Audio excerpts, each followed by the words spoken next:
So hello everyone, welcome to all in your platform Aspiro Academy. And हम previous lecture में teaching of techniques को पढ़ रहे थे। सो उसी लेक्चर को आगे बढ़ाते हैं एंड बाकी की बची हुई टेक्निक्स को डिटेल में एक्सप्लेन करते हैं। Okay, so drill work and homework को हमने डिस्कस कर लिया था एंड आगे बात करते हैं ओरल वर्क की। तो ओरल वर्क को हम अगर समझें, सो ओरल वर्क को कैसे हम मैथ्स में अप्लाई करके उसका बेनिफिट ले सकते हैं।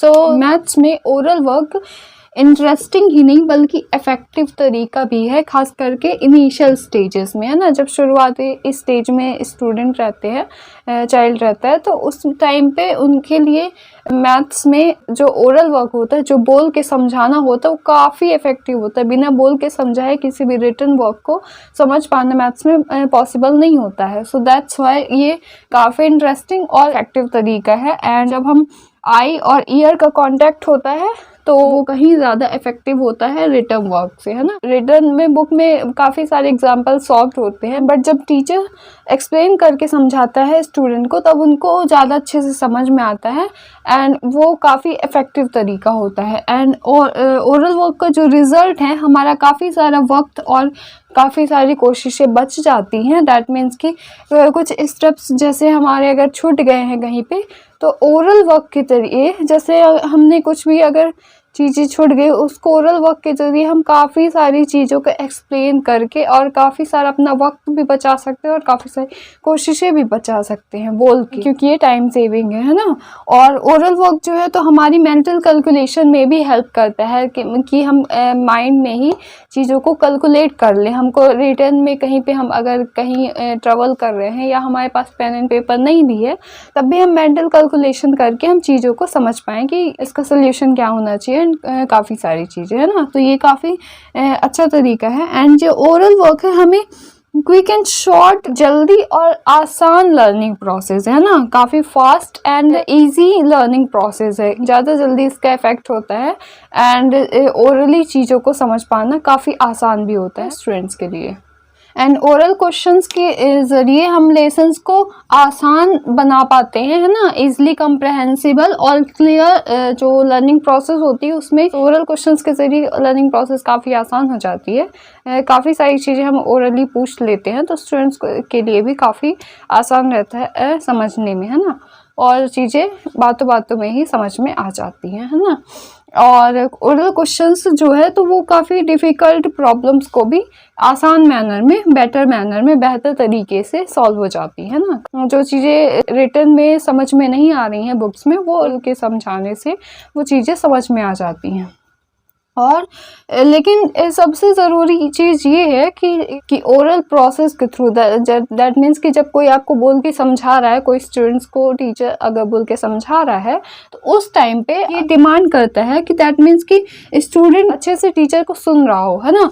एंड वो विजुअलाइज भी कर रहा हो, मतलब वो सिर्फ चीज़ें सुन ना रहा हो बल्कि उसको चीज़ें दिख भी रही हूँ, है ना। तो इस तरीके से समझने में उसको आसानी होगी। एंड क्विक थिंकिंग, जब टीचर बोल के समझा रहा है, उसको चीज़ें दिख भी रही हैं, तो उसकी थिंकिंग भी होनी चाहिए। दैट मीन्स कि वो सिर्फ वहाँ पे बैठा ना हो बस, बल्कि उसका माइंड भी वहाँ पे हो, है ना।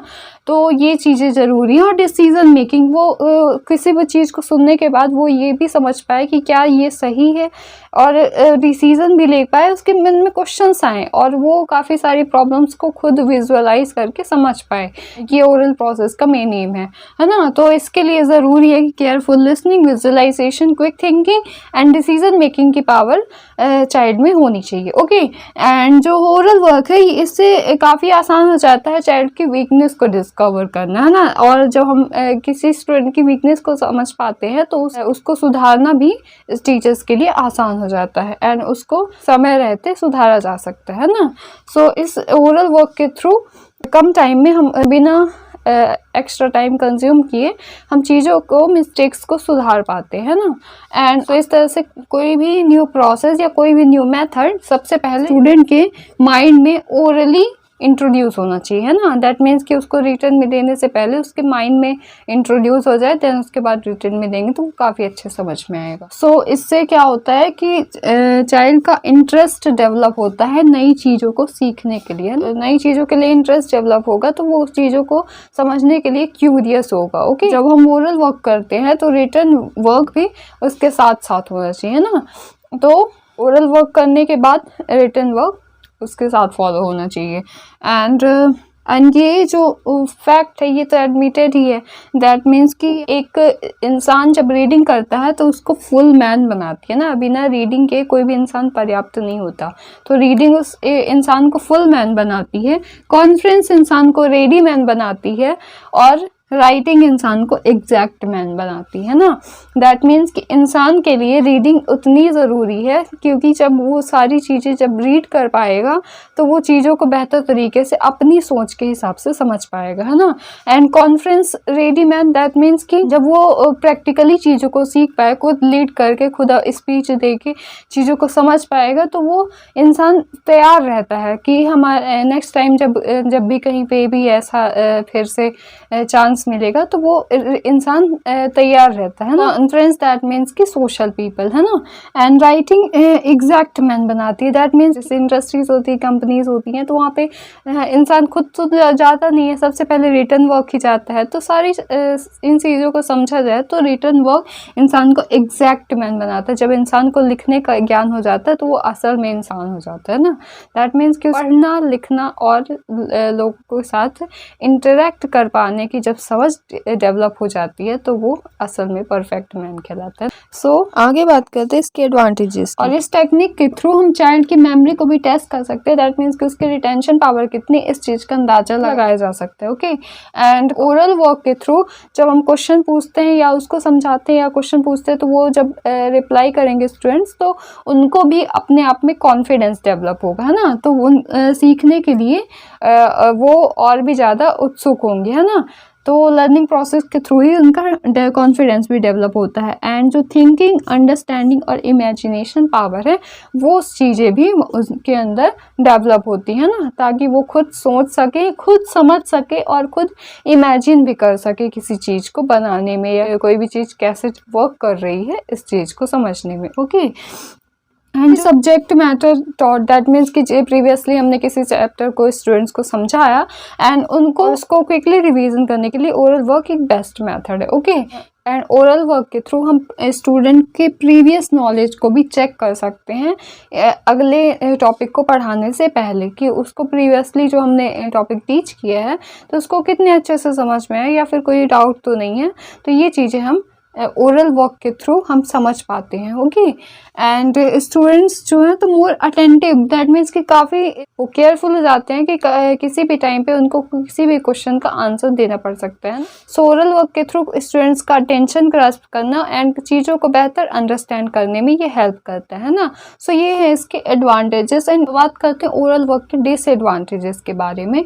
तो ओरल वर्क में अगर हम सिर्फ चीज़ों को ओरली अगर लेके चल रहे हैं तो जो हमने अभी तक में जो भी चीज़ें उनको सिखाई तो उसका हमारे पास में कोई रिकॉर्ड नहीं होता है ना। दैट मीन्स कि जिसके बेस पे हम उनको मार्क्स दे सकें या फिर चीज़ों के मिस्टेक्स को पकड़ पाएँ, तो इनका कोई रेफरेंस नहीं होता, कोई रिकॉर्ड नहीं होता है। दैट्स वाई ये इसके ओरल वर्क की ये डिसएडवांटेज है कि हम फ्यूचर रेफरेंस के लिए चीज़ों को रख नहीं पाते हैं ना, क्योंकि वो ऑन द स्पॉट चीज़ें हो रही होती हैं। एंड जो ओरल वर्क है वो एक काफ़ी क्विक डिवाइस कौन है? पर्सन। ओके। दैट मीन्स कि ये सारे स्टूडेंट्स के लिए सूटेबल नहीं है। काफ़ी सारे स्टूडेंट्स होते हैं जिनको ओरली समझने में प्रॉब्लम होती है या फिर उनको रिटर्न में चाहिए ही चीज़ें, है ना। दैट मीन्स कि सिर्फ अगर ओरली पढ़ाया जाए तो ये हर किसी के लिए सूटेबल नहीं हो पाएगा। ओके। एंड सारी की सारी प्रॉब्लम्स को ओरली या वर्बली बोल के समझा पाना, सॉल्व करवा पाना पॉसिबल नहीं है। ओके। एंड जब हम ओरली चीज़ों को टीच कर रहे होते हैं तो स्टूडेंट्स के एक्सप्रेशन, काफ़ी सारी चीज़ें इंसान के एक्सप्रेशन से ही समझ में आ जाती हैं कि उनको चीज़ें समझ में आ रही हैं या वो अभी थिंकिंग प्रोसेस में है या उनको चीज़ें समझ में नहीं आ रही हैं। तो ये काफ़ी सारी चीज़ें एक्सप्रेशन से समझ में आ जाती है। तो जब हम ओरली टीच कर रहे होते हैं तो वहाँ पे हम किसी एक एक्सप्रेशन पे फोकस नहीं कर पाते एंड एक्सप्रेशन और उसकी राइटिंग पावर स्टूडेंट्स की हम चेक नहीं कर पाते, है ना। तो और सिर्फ ओरली टीच करते time expression and writing power power properly check नहीं हो पाती। ओके, एंड जो चीज़ें ओरली समझाई जाती हैं तो वो जो चीज़ें स्टूडेंट्स ने सीखी उसको लंबे टाइम तक रिटेन कर पाना, लंबे टाइम तक दिमाग में रख पाना पॉसिबल नहीं। दैट मीन्स कि सिर्फ ओरली अगर समझाया जाए तो काफ़ी लंबे टाइम तक माइंड में नहीं रखा जा सकता, एंड उसको रिटर्न में अगर दिया जाए तो उसको काफ़ी फ्यूचर रेफरेंस तक उसको काम आएगा कि रिटर्न में जब भी चीज़ें अगर भूल जाती हैं तो वापस उसको खोल के देखा जा सकता है तो वो वापस से याद आ जाता है। तो ये है ओरल वर्क के disadvantages. Okay, so next technique की बात करते हैं रिटर्न वर्क की। ओके, तो रिटर्न वर्क में क्या है कि एक्यूरेसी मेंटेन करने के लिए हमारे लिए रिटर्न वर्क बहुत ज़रूरी है, क्योंकि मैथ्स में किसी भी चीज़ को बिना लिखवाए हमने जो बोला और स्टूडेंट्स भी वही समझ के लिख पाएँ ऐसा पॉसिबल नहीं है ना। तो रिटर्न वर्क यहाँ पे मैथ्स के लिए, खास करके मैथ्स के लिए रिटर्न वर्क बहुत ज़्यादा इम्पॉर्टेंट हो जाता है। एंड अगर साइकोलॉजी बेसिस पे बात करें तो विजुअल और ऑडिटरी टाइप्स, दैट मीन्स कि रिटर्न वर्क हम जो भी लिखवाते हैं उसका एक प्रॉपर हर स्टूडेंट लिखता है अपने रफ में, and visual and auditory type that means कि हमारे पास में सबूत होते हैं।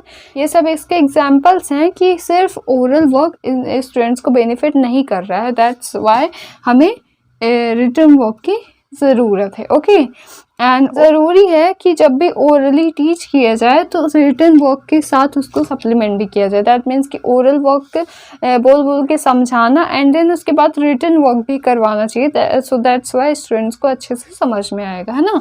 एंड बेहतर होगा कि हम दोनों टेक्निक्स को साथ में लेके चलें, कि बोल के भी समझाएं और लिखवाते भी चलें, है ना। तो ये काफ़ी इफेक्टिव तरीका होता है। ओके, एंड एक दूसरे के बिना ये purposeless and wagyu, that means कि कोई मतलब नहीं है। सिर्फ अगर हम ओरली बता रहे हैं और रिटर्न नहीं करवा रहे हैं तो, और सिर्फ रिटर्न करवा रहे हैं ओरली नहीं करवा रहे हैं, दैट मीन्स कि सिर्फ एक चीज़ को लेके चल रहे हैं तो उसका कोई मतलब नहीं निकलता है। सो दैट्स वाई हमें दोनों को लेके चलना चाहिए, है ना। एंड बहुत combine to make instructions process complete, है ना। दोनों को जब हम साथ में लेके चलेंगे तभी हमारी जो समझाने की प्रोसेस है वो कंप्लीट मानी जाएगी। Okay, and so written work ये भी जानने में मदद करता है कि स्टूडेंट्स ने अपना कितना वर्क कंप्लीट किया है, ये जानने में भी हेल्प करता है ना।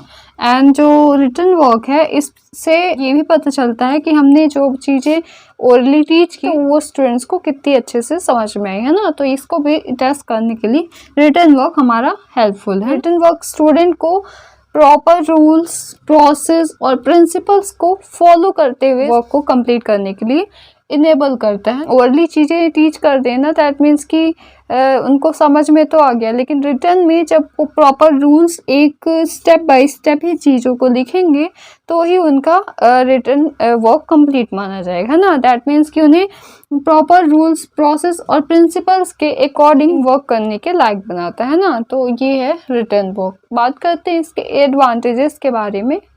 रिटर्न वर्क की प्रोसेस के थ्रू जो लर्निंग होती है वो काफ़ी लंबे समय तक चीज़ें याद रहती है ना, क्योंकि जब हमने किसी चीज़ को नोट डाउन किया तो पहली बात तो वो माइंड में काफ़ी लंबे टाइम तक याद रहती है, दूसरा हमारे पास हार्ड कॉपी भी रहती है, तो अगर भूलती है तो चीज़ें हम वापस से रिविजिट कर पाएंगे। एंड चाइल्ड्स की जो मेमोरी है उसको भी टेस्ट किया जा सकता है। दैट मीन्स कि रिटर्न वर्क के थ्रू हम ये देख पाते हैं कि स्टूडेंट ने जो सुना है उसको कितने अच्छे से याद कर पाया है। दैट मीन्स कि उसकी मेमोरी कैसी, वीक है, फास्ट है या एवरेज है ना। तो ये चीज़ें हम समझ पाते हैं रिटर्न वर्क के थ्रू।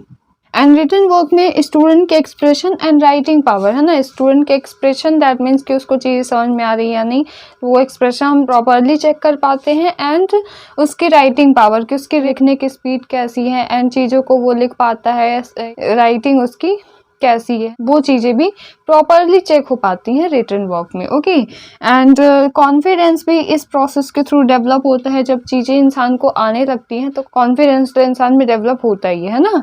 तो रिटर्न वर्क से कॉन्फिडेंस में भी डेवलपमेंट होता है। एंड जो मिस्टेक्स हैं उनको प्रॉपरली चेक किया जा सकता है कि कौन सी मिस्टेक स्टूडेंट कर रहे हैं एंड क्यों कर रहे हैं, उनको क्या चीज़ें समझ में नहीं आई, तो वो रिटर्न वर्क में प्रॉपरली इंसान समझ पाता है। अर्ली में समझ पाना थोड़ा डिफ़िकल्ट है, लेकिन हम रिटर्न में बहुत अच्छे से समझ सकते हैं कि हमने जिस टॉपिक को पूछा है तो उसमें प्रॉपर सारी चीज़ें कंटेन है या नहीं है, है ना। तो ये चीज़ें रिटर्न वर्क से समझ में आती हैं। तो बात करते हैं रिटन वर्क के डिसएडवांटेजेस के बारे में। तो डिसएडवांटेजेस में ये है कि अगर हम रिटन वर्क जो टेक्निक होती है ये आपकी थोड़ा सा टाइम कंज्यूमिंग, क्योंकि लिखने में टाइम लगता है। ओके, सो दैट्स व्हाई ये टाइम कंज्यूमिंग प्रोसेस है, क्योंकि ओरली थोड़ा सा टाइम सेविंग हो जाता है एंड ये काफ़ी फास्ट प्रोसेस हो जाती है। एंड रिटन वर्क जो है तो थोड़ा सा टाइम कंज्यूमिंग, क्योंकि लिखने में थोड़ा सा टाइम ज़्यादा लगता है ना। एंड ये वेरी लेबोरियस टेक्निक है, दैट मीन्स कि ये थोड़ा सा हार्ड वर्किंग टेक्निक है, क्योंकि ओरली चीज़ों को बोल के समझ पाना आसान होता है कंपैरेटिवली लिखने के, है ना। तो लिखने थोड़ा सा मेहनत वाला काम है, सो दैट्स वाई काफ़ी चाइल्ड्स को लिखना थोड़ा सा कम भी पसंद होता है ना।